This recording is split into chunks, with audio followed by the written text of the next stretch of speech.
When it comes to mercenaries in the world of BattleTech, there is one name that tends to stand out amongst all the others: the Grey Death Legion. With an intimidating name and an impressive battle record, they are in the top tier of mercenary units.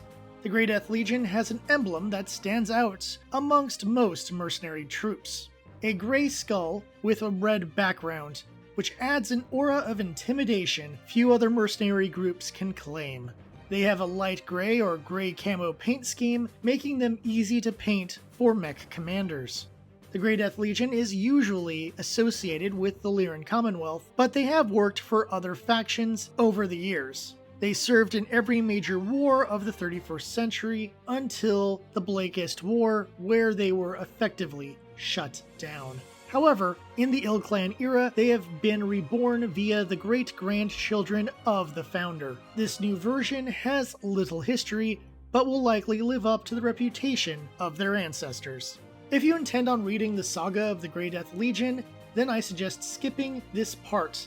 Otherwise, you will be facing major spoilers for the books. In 3024, on the planet of Trell 1, the Lyran garrison forces, Carlisle's commandos, were surprise attacked by what was thought to be a pirate raid. As it turns out, they were attacked by the Draconis Combine under the command of Duke Hasid Reekal. In the attack, Durant Carlisle and a fair majority of Carlisle's commandos were killed. However, Durant Carlisle's son survived. Grayson Death Carlisle survived the attack, and after hiding out for a bit, Grayson helps build the first Trellwan Lancers. After fighting alongside the locals and capturing several enemy mechs, the Lancers were successful in driving Duke Reekal's forces from Trell 1.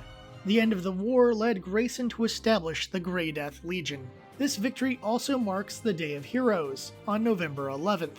This is an important day for the Grey Death Legion, and would be celebrated in later years. After the establishment of their mercenary forces, the team traveled to Galatea, a planet where mercenary contracts often get assigned. Grayson accepts a contract to help train troops on Verthundi. The team struggled to get past the Draconis Combine's blockade and found themselves embroiled in the war on Verthundi, with no way to leave. They were brought in to train the rebels, but during a botched operation by rebel forces, the Grey Death Legion moved in to assist. After that, the mercenaries led a guerrilla war against the Combine forces. The Grey Death proved to be a real threat to the occupation forces, but still took losses when facing the overwhelming enemy numbers. Despite the difficult fighting, the Legion and rebel forces were successful. Their next contract was with House Merrick, who had them battling border wars with the Capellan Confederation. The Grey Death took Sirius 5 for the Free Worlds League in early 3028. After this, the Grey Death got wrapped up in a scheme where they were framed for a massacre. They fled to their base on Helm, however they were attacked by the Free Worlds League to devastating effect. With no real choice, Carlisle formed a tentative alliance with Duke Reekal after learning about a Star League stockpile of weapons on Helm. They find the materials and spread them around to the Inner Sphere in order to avoid conflicts over the lost tech found on Helm.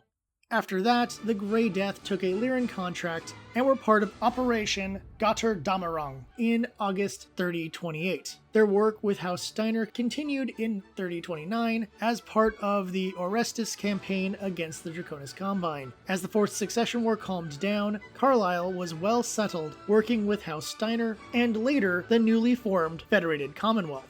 The Grey Death served in the War of 39, attempting to take Alteus. Their work for the Federated Commonwealth earned them a long-term garrison on Sudeten. In 3050, the clan invasion struck the Inner Sphere hard. Clan Jade Falcon hit Sudeten, and the Legion faced defeat. However, on Pandora, the Grey Death Legion defeated the clans for the first time. They also used clan tech to upgrade their units, as well as modify battle armor to enhance their ground forces. In 3056, the Legion was moved to their permanent base on Glengarry. In addition to this new base, Grayson Carlisle was promoted to Baron of Glengarry. However, the planet was attacked by the Skye separatist movement, and the planet was defended by Alexander Carlisle, Grayson's son, until the main forces could return from a different mission. From there, the Legion got involved in the rebellion on Caledonia. Their campaign was successful, but at a cost, as Grayson is wounded by a traitor. The wounds he sustained would end his career as a mech pilot. To make matters worse, while the main forces were away, Glengarry was attacked. Lori Kalmar Carlisle, the second in command, and Grayson's wife, commanded the forces in defense of their new home base to great success.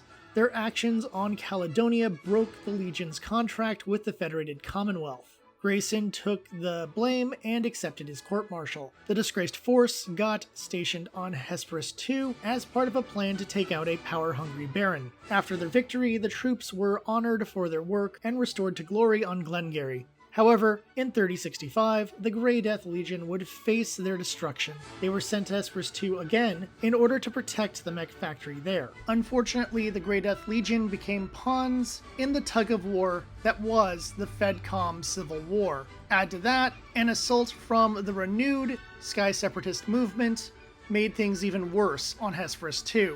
However, they were able to pull victory out of the jaws of defeat. Sadly, their victory would come at a very high cost, nearly destroying the Grey Death Legion.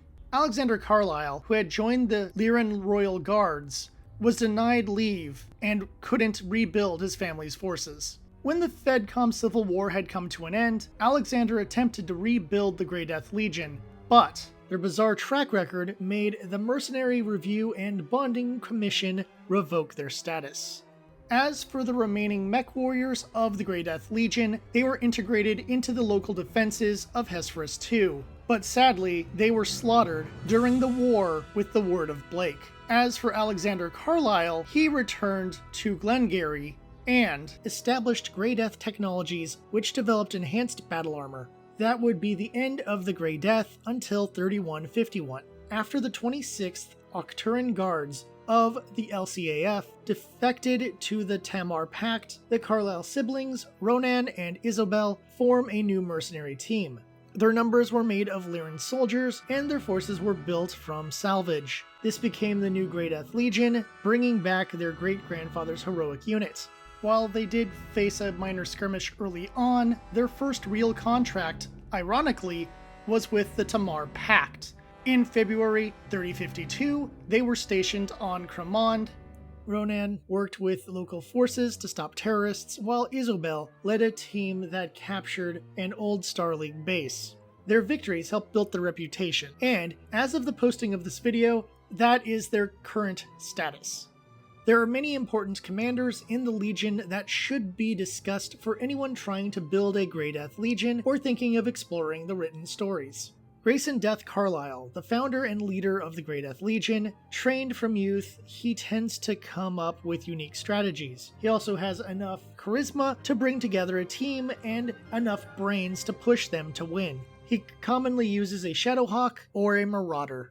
Lori Kalmar, one of the earliest team members of the Grey Death Legion, joining during the battles on Trell. Lori is a skilled light mech pilot who works her way into the command staff of the unit. Later, she will be the commander. Prior to the fall of the Legion, she usually uses a Locust or Shadowhawk.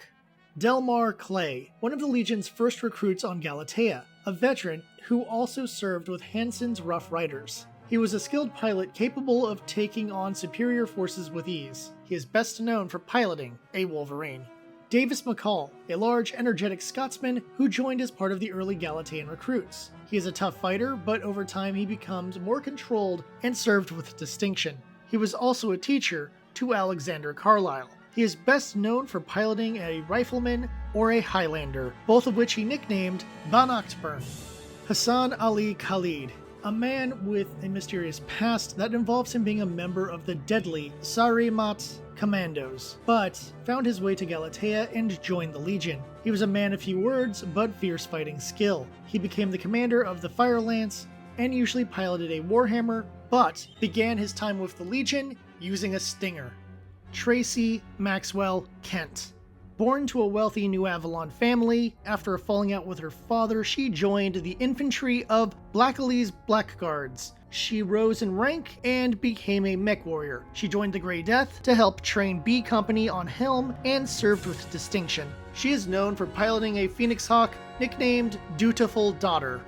Alexander Carlyle. The son of Grayson Carlyle and a mech warrior trained from childhood, he is forced to take command when Glengarry is under attack and proves himself to the unit. His battles continue with the Legion until he joined the Royal Guards of the Lyran Commonwealth. After the fall of the Legion, he attempts to rebuild it without success. He is best known for piloting an archer. Ronan Carlyle, the commander of the Grey Death in the Ill Clan era. He served in the LCAF. His service would eventually lead him to commanding a company in the 26th Octuran Guards. When the Guards defected, he led a group of loyalists that would become the basis of the new Grey Death Legion.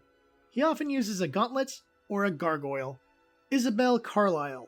She joined the military like her brother and got in trouble for doing a rogue commando operation. However, her skills moved her up in rank. She is a founding member of the new Grey Death Legion and has proved her skill time and again. She has infantry skills, but more often pilots a Shadowhawk or Hatchet Man. If you're interested in building your own Grey Death Legion team, here's a list of some common units used by their military forces. While most mercenary units use anything they can get their hands on, I'd avoid using units that are highly associated with the Draconis Combine, such as the Jenner, Katana, and Hatamoto Chi. This is due to the long-time rivalry between the Draconis Combine and the Grey Death Legion. If you're making a Ill Clan era team, then I get the feeling just about anything will fit the bill, as their commander is currently using a gargoyle. If you'd like to read up on the adventures of the Grey Death Legion, then I suggest starting with the Saga of the Grey Death Legion. If you just want to start in the Ill Clan era, then go for the 2 novellas focusing on that team. The short stories, and A Rock and a Hard Place, fill in gaps with the fall of the Grey Death Legion being told in The Dying Time. The Grey Death Legion has become legendary for their amazing battle record and daring tactics. It isn't a surprise that many mech commanders paint up a set for their games. Whether you read their adventures or play them out on the tabletop, the Grey Death Legion provides hours of action. Thank you for watching. Let me know in the comments which mercenary force you'd like me to cover next time. Until then, I'll see you at the tavern.